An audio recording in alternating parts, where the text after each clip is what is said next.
जो कहा वो किया। अब ममता बनर्जी सड़कों पर उतर आई है और इस कदर भीड़ ममता बनर्जी के समर्थन में दिखाई दे रहा है कि भाजपाइयों के होश ऐसे ही उड़ रहे हैं दोस्तों।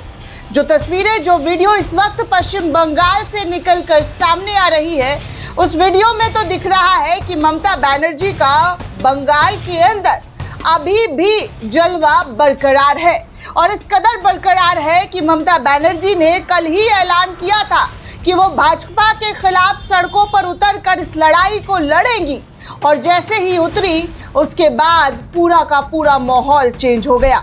वहीं दूसरी बड़ी खबर आपको बताऊंगी कि उत्तर प्रदेश में दनादन गोलियां चल रही है, हत्याएं हो रही है, लेकिन बाबा जी हिंदू मुसलमान की घुट्टी आप सभी को पिला रहे हैं, क्योंकि हिंदू मुसलमान करके इनकी राजनीति चलती है और इस राजनीति में रूल जो है, जी हाँ, जो शासन प्रशासन का रूल कैसे हो रहा है वो साफ तौर पर आपको तस्वीरों के माध्यम से दिखाऊंगी कि कोई भी नहीं पूछेगा कि उत्तर प्रदेश में आए दिन बेलगाम हो चुके अपराधी किस तरीके से अपराध को अंजाम दे रहे हैं, बिल्कुल फिल्मी स्टाइल में। जी हाँ, बिल्कुल फिल्मी स्टाइल में।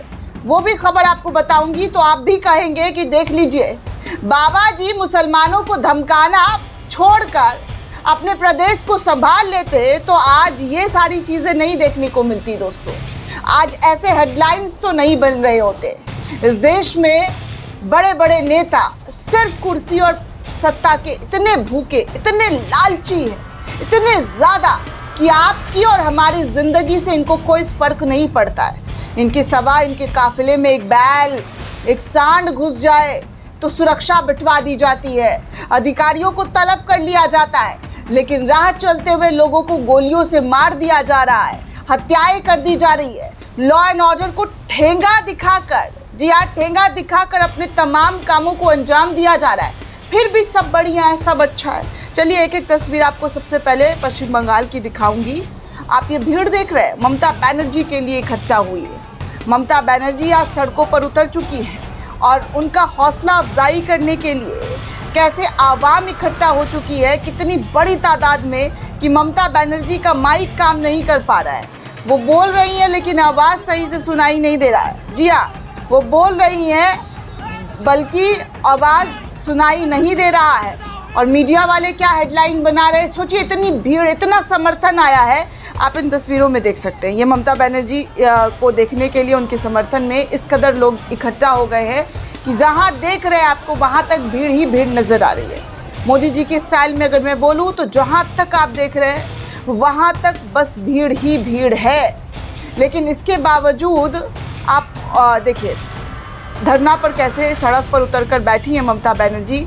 अभिषेक बनर्जी के ऊपर जो हमला हुआ, उस हमले के बाद इंडिया गठबंधन और तेज़ी से मजबूत होता हुआ नज़र आ रहा है। 8 जून को एक बड़ी बैठक दिल्ली के अंदर बुलाई गई है, लेकिन उससे पहले ममता बनर्जी ने ऐलान किया था कि वो सड़क पर इंसाफ की लड़ाई लड़ने उतरेंगी, जिसका नतीजा आप सड़क पर देख सकते हैं कि तस्वीरों में कितनी खतरनाक तरीके की भीड़ उतरी हुई है।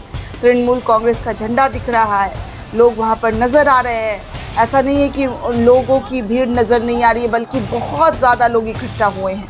बंगाल में इस वक्त भयंकर तरीके की गर्मी है और कोई दोस्तों यहाँ पर पैसे देकर लोग नहीं बुलाए गए, बल्कि खुद ममता बनर्जी के सपोर्ट समर्थन में आए हैं। जैसे जिस तरीके से टीएमसी को भाजपा के लोगों के जरिए वहाँ पर प्रताड़ित किया जा रहा है, उत्पीड़न दिया जा रहा है, जैसा टीएमसी आरोप लगाती है, उसको देखते हुए ममता बनर्जी ने कहा था कि वो सड़कों पर उतरेंगी। और इस कदर भीड़ दोस्तों कि यहाँ पर पैर रखने की जगह नहीं है। लोग एकदम इतने ज़्यादा ममता बनर्जी के सपोर्ट समर्थन में उतर गए हैं। लेकिन वहीं दूसरी तरफ आपको ये तस्वीर दिखा दूँगी, लॉ एंड ऑर्डर की कैसी धज्जियाँ उड़ रही है उत्तर प्रदेश में। यूपी में दोस्तों कहा जा रहा है कि एक ही दिन में, जी हाँ, यूपी में एक और भयावह कांड हुआ और एक दिन में मेरठ में स्कॉर्पियो के भीतर 2 गोली मारकर जो है हत्या कर दी गई।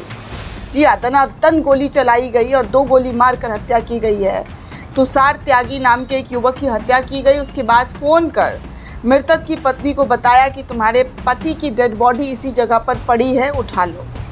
उत्तर प्रदेश में कैसे लॉ एंड ऑर्डर आईसीयू में जा चुका है। जंगल राज तांडव नृत्य कर रहा है, मगर राजा इस सबसे बेपरवाह हिंदू मुसलमान के भाषणों की तलवार जमकर लोगों के सामने, जी हाँ, लगातार शान चढ़ाते हुए कसीदे पढ़ रहे हैं। इस तरीके की बातें एक पत्रकार के जरिए शेयर करते हुए बताया गया है कि इनकी इकलौती विशेषज्ञता है, जो सिर्फ हिंदू मुसलमान करके ये चाहते हैं कि सत्ता इस राजनीति पर बने रहें।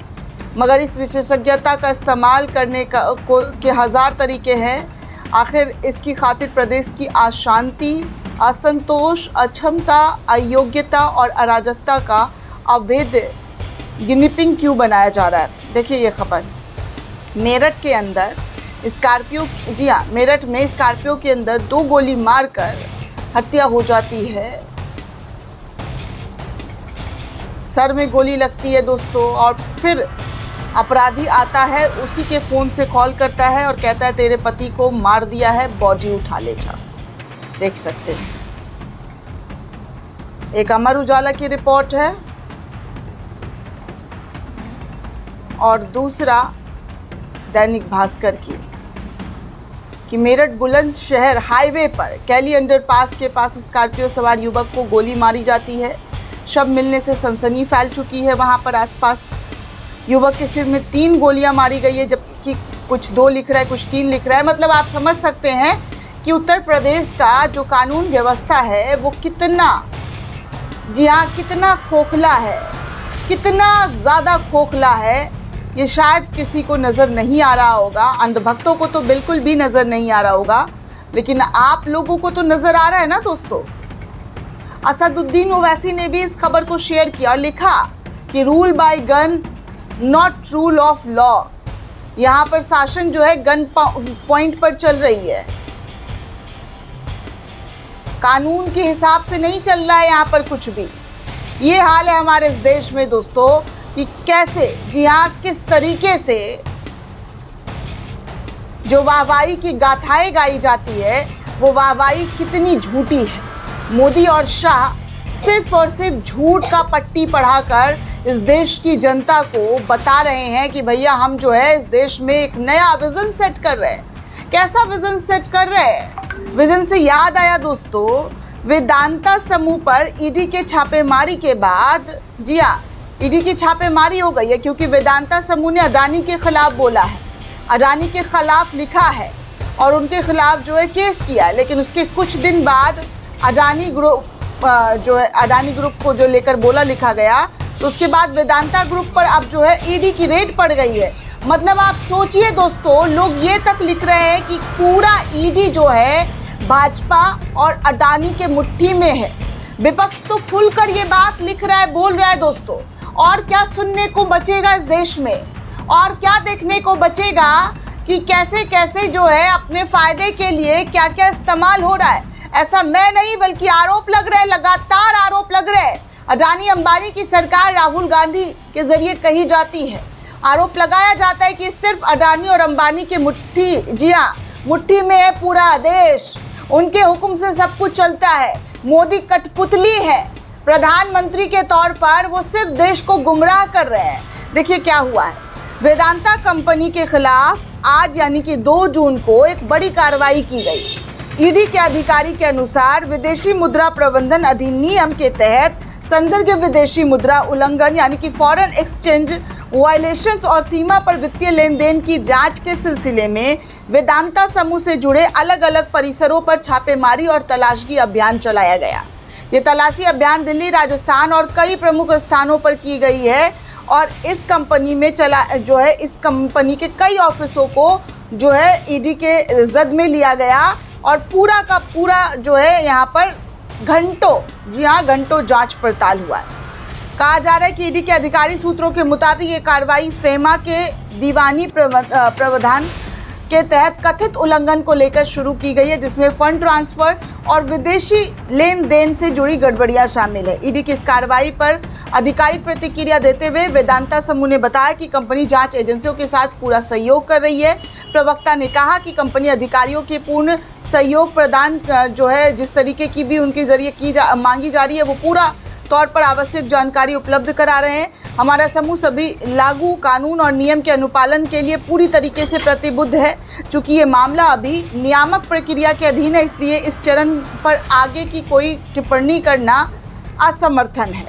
अब आप सोच सकते हैं दोस्तों, अनिल अग्रवाल और गौतम अडानी के बीच बड़ा कारपोरेट विवाद चल रहा था। मार्च 2026 के आखिर में ही अनिल अग्रवाल ने सोशल मीडिया पर एक पोस्ट करते हुए साझा किया और दावा किया था कि वेदांता को दिवालिया हो चुकी company Jaiprakash associate JP group की संपत्तियों को खरीदने के लिए लिखित पुष्टि यानी कि रिटर्न कन्फर्मेशन मिल चुकी है। वेदांता के इस बिड यानी कि बोली को जीत लिया गया था। हालांकि बाद में इस फैसले को कथित तौर पर पलट दिया गया और डील अडानी समूह के पक्ष में चली गई।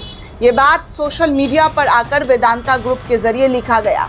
अब कुछ ही महीने बाद वेदांता ग्रुप पर ईडी की कार्रवाई, इससे क्या समझ में आता है?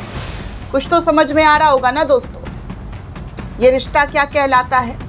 दोस्तों ये पूरी रिपोर्ट आपको कैसी लगी हमें कमेंट करके ज़रूर बताइएगा। साथ ही साथ चैनल को ज़्यादा से ज़्यादा लाइक शेयर और सब्सक्राइब करना बिल्कुल भी ना भूलें। शुक्रिया दोस्तों।